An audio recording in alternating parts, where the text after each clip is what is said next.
Welcome to NS TV. నేను రాజీవ్. ముందుగా headlines చూద్దాం. తెలంగాణ ప్రదేశ్ కాంగ్రెస్ ప్రధాన కార్యదర్శి గడ్డం చంద్రశేఖర్ రెడ్డి అరెస్ట్. నిన్న రాత్రి 10 గంటల సమయంలో ఆయన నివాసంలో అరెస్టు చేసిన పోలీసులు. అనంతరం నిజామాబాద్ జైలుకు తరలించిన పోలీసులు.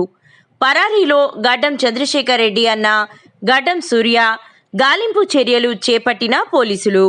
గత 2 రోజుల క్రితం జిల్లా కేంద్రంలోని కేపీఆర్ కాలనీలో దొరికిన పేలుడు పదార్థాలు లభ్యమైన కేసులో 3 అరెస్టు చేసిన పోలీసులు.